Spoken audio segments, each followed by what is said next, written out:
Welcome to the Aligned Ambition Show, where we share women's entrepreneurial wisdom. Are you a woman starting or growing your online heart-centered business? Are you wanting to do things differently? Do you feel icky about using manipulative marketing tactics and are ready to align your business with your ethics, values, and life goals? If this sounds like you, then stick around for this conversation.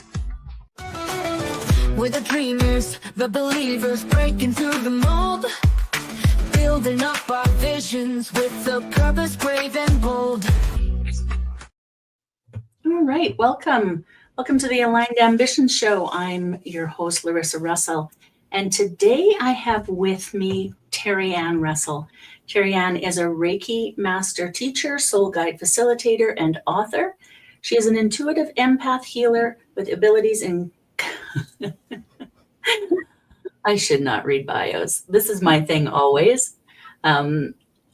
You're good at what you do. You can hear and see, right? Claire, I can hear and feel. Hear and feel. Okay. We'll come back to that after your bio. I apologize. She is a transformative author whose works offer profound insights into life, death, and the soul's eternal journey. You know what? I even practiced those beforehand because I get tripped up on them all the time. Welcome, Terry Ann. I love it. You know, that's the thing about being live. Everything is just you fly by the seat of your pants sometimes. Oh, absolutely. And I am about as authentic as they come. So for those words that I tripped over, can you please say them and explain them? Sure. So I am clairsentient. Clairsentient means that I feel, and that's what an intuitive empath healer is. I feel a lot in my body. Since I was a child, I always had the ability to feel others' emotions, feel others' pain, suffering, things like that. And I'm also clairaudient, which gives me the ability to sometimes hear. So I can hear it either inside my body or outside of my body. I can hear it as the voice of the person, or I can hear it as someone else. But I do have clairvoyance once in a while. I have seen apparitions and have premonitions, although my clairvoyance is not as strong as my other ones. See what I mean about tripping over the words? And they're words that I know, but often my brain just decides, oh, we don't need to use those today. So there we go. And can you just tell us a little bit more about yourself and how you ended up doing what you do? Okay. It's a long story. So the shortened version is I grew up in a very strict narcissistic household as a child. And I went from that to 19 years old being in a narcissistic marriage that ended in domestic violence, almost taking my life. I had a young daughter at the time who was born with an illness, and she had 4 intestinal surgeries and almost died. We came out to Arizona to help get her help. And while we were here, that's when my final domestic violence issue took place, and I was almost killed. So I left that situation, and about 3 years later, my daughter began bleeding internally, and the doctors couldn't find where it was. She was too small to do surgery. So I started doing energy healing. It popped into my awareness one day. I grew up Catholic, so I'm familiar with the laying of the hands, if you know that. So it was familiar to me. And I began Reiki on her. And from there, she bled internally for 3 years. That last year I did Reiki. She is 8 years hospital free now. She's 15, no blood transfusions at all. Her doctors are astounded. And of course, back then they weren't doing Reiki as much in the hospitals as they are now. So it's nice to see that shift and that change. About 3 years after that, my life was smooth sailing. I was remarried, living my dream life. We lived in Sedona. I was doing energy healing. I was following my purpose. And my son suddenly passed away from a tragic illness similar to what my daughter had. Totally changed the whole trajectory of everything in my life. And I was brought to see, feel, know, understand a new way of doing things. He was really the catalyst. I became an author. I published 2 books, and my life really began to shift and change in those moments because such a tragic loss. I had to find a way to get what I was feeling out of my body. It was so heavy, so intense for me, that I began writing, and that was very cathartic for me through that process. So that's the shortened version. Condense all that trauma into 2 minutes or less. That is a lot, and I'm so sorry for your loss. And Thank you. The signs obviously weren't there for your son, that were there for your daughter. But also the things that happen in our life often happen for a reason, right? You would not be on the trajectory that you are had this not happened. Not that I wish that your son had died, of course. But No, I know what you're saying. yes, and so those things that happen in our life and taking them and moving in a new direction. And the 2 books, can you tell us a little bit about the 2 books that you wrote? Sure. So the first book is From Death to Life, and it's the incredible true story of Anthony Joseph. Anthony, I was informed, he lived in Flagstaff. We lived in Sedona. He was about an hour away from us. During the night, an officer knocked on our door and informed us that my son had passed. At that time, we had no information, but when my boys were younger, I had premonitions that one of my sons would pass, and I could never see whose face it was or what was the circumstances. So I was very protected from that. But that entire scene that I had premonitions with played out the night the officer informed us. So the book is really about me channeling him. It's raw, it's emotional. I share some of his journals that I found in his apartment after he passed, about his dreams and premonitions and his ability to see, feel, hear, and know. And so, it's been a hard, amazingly painful, beautiful journey, transformative, all wrapped into one. That was my first book with him. My second book, I ended up a year later beginning to write the Crystalline Light series, which will be a series of books. This one is called Reaching for You, and it's with Mother Mary. And it really dives deep into what I do and the connection with Mother Mary. And it's called, there's activations or transmissions that we do. And so you read them and it activates something within you. There's 12 of those to go through the book. It's a workbook, and it took me a year to write and another year to integrate all of those energies after I wrote the book. So I was really deeply ingrained in being alone, spending a lot of time on my own, and diving into those books. Yeah. Writing is so cathartic. It's, journaling is one of the things that I recommend for almost anything, because, being able to write, process those feelings, we're taught not to feel. Yes. And so writing is a really good way to get that started, to allow those feelings to come through. And with that has changed your journey that you've been on. And now to the work that you do. Can you tell us a little bit about the work that you do and how it aligns with this most recent book? Yeah, so my work has obviously shifted and changed through my journey. And my experiences are always directly related to what I'm doing, where I'm growing. A lot of what held me back were limiting beliefs, deeply rooted in past lives, present lives, ancestral, my grandmother, my mother, down to me. And so a lot of the work that I do today is ancestral healing. It's through that that brings this deep transformation. A lot of us are aware that we have limiting beliefs, but often a lot of them are deeply embedded, that they're so subconscious. They're just like a routine program running in the back of our mind, and we're not even really aware that that's what's occurring.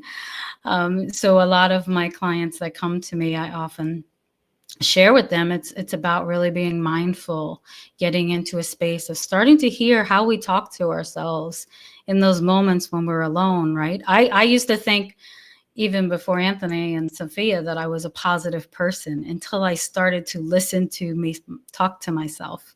And then I would start to hear those negative limiting beliefs come up. And so that's one thing I teach my clients first and foremost, is you've got to get into a space of peace and quiet. You've got to learn stillness, and you've got to listen to those really subtle thoughts that are coming in sometimes. Yeah, it's so funny because our book club is just doing The Power of Now, right? And today we I were love that. listening to, yeah, to, the chapter about just that, about, our mind is just constantly going, and it's controlling us, and, we're not controlling it, and we just need to get silent. And it is such an important part in our empowered living program. We do similar with our meditation and things like that to try and silence that, but also paying attention to what you're actually saying to yourself. We don't even pay attention to it. And that constant chatter is going on, and those limiting beliefs, the negative self-talk, all of that. And when we start to pay attention, it's like, whoa, would you ever say those things to somebody else? Right? Yeah, absolutely. And so with your business, how has that changed how you actually do business? With the work that you do, what do you do differently to run your business? Yeah, so I'm also very type A. Let me just preface by saying that I grew up in a very controlling environment. So I learned to be very controlling. And for me, type A came very naturally. I liked my ducks all lined up in this beautiful row, and they had to be perfect. And it took me a long time to get away from that. And a lot of that catalyst was learning to let go of that masculine old way of thinking, because I had to be masculine. I didn't have the support I needed to be feminine. So a lot of my life was masculine, which also is you have to hustle. You have to work hard. You have to struggle. You have to, there's no time to rest. You can't rest. If you're rest, you're lazy. These were the limiting beliefs that I had running in my background program that kept me in that space of struggle. And not only struggle, but always hustling, always trying to get to the next one and find the next client. And it wasn't authentic with me. I found it was really difficult for me to do that. That's not the kind of person that I am, but that's all that I knew at that point. And then after Anthony passed and I had the experience with Sophia being sick, I learned to see things in a different way.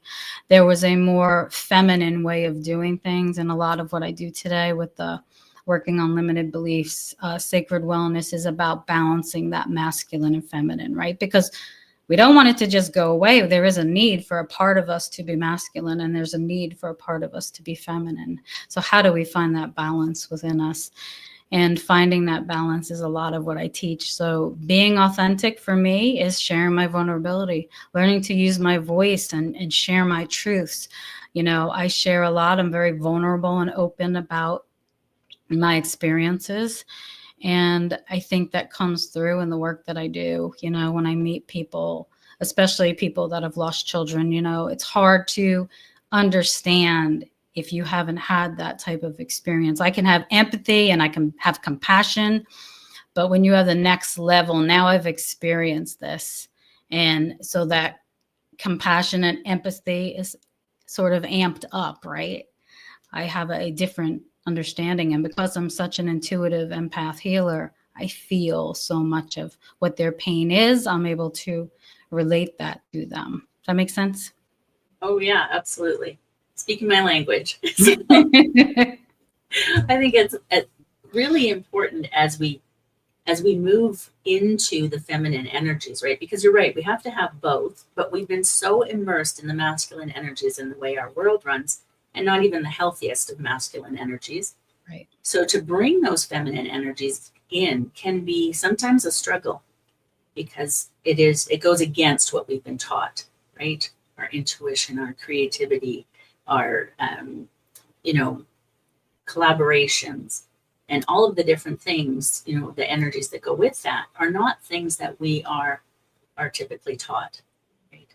The masculine energies of push, push, push, and don't worry about self-care, and manipulation, and everything, just like have to produce. Nothing is for naught. We have to always have to be pushing for something, and it can be really difficult to switch over to that.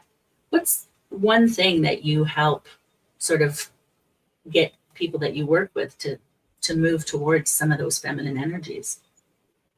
It's hard in the beginning because I understand that there's a lot of them that are just so deeply immersed in it. And it's not just that they were taught that, they had no other choice but to be that, right? You know, when I was married to my ex-husband who was abusive and controlling, I had no other choice but to be able to read the room, to people please, to do everything I could do so that the bear wasn't disrupted, if you will, you know?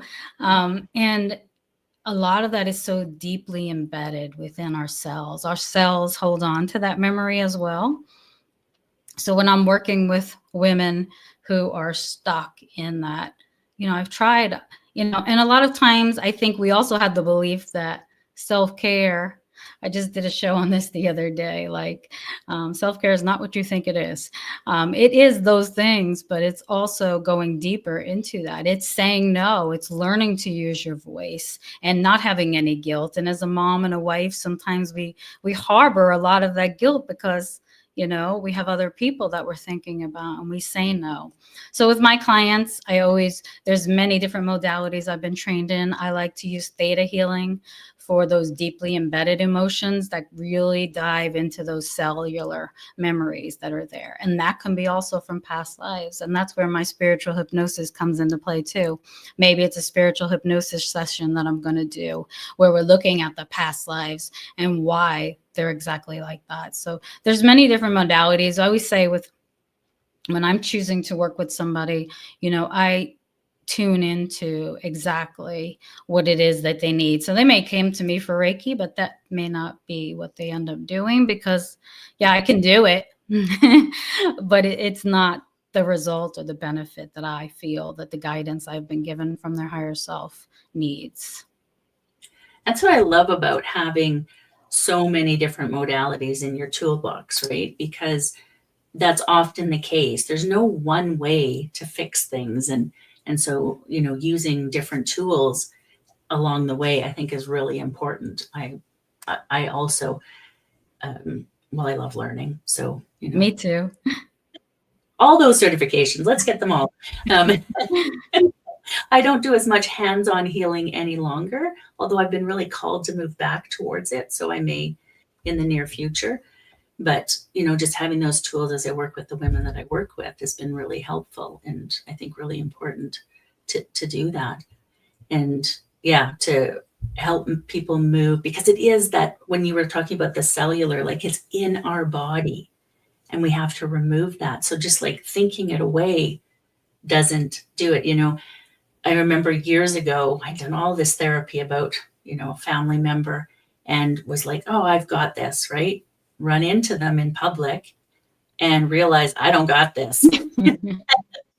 So realize because it's so in us and you have to remove it from the body to be able to deal fully with that. And so I think that's a really important part too. It's not about just thinking things away. And yeah, and I share that often because often when people talk about mindfulness or manifestation, you know, why isn't it coming through? I did everything you told me to do. I journaled, I lit the candles, I burned the papers, and nothing's working. And it's because you have those limiting beliefs that are still there.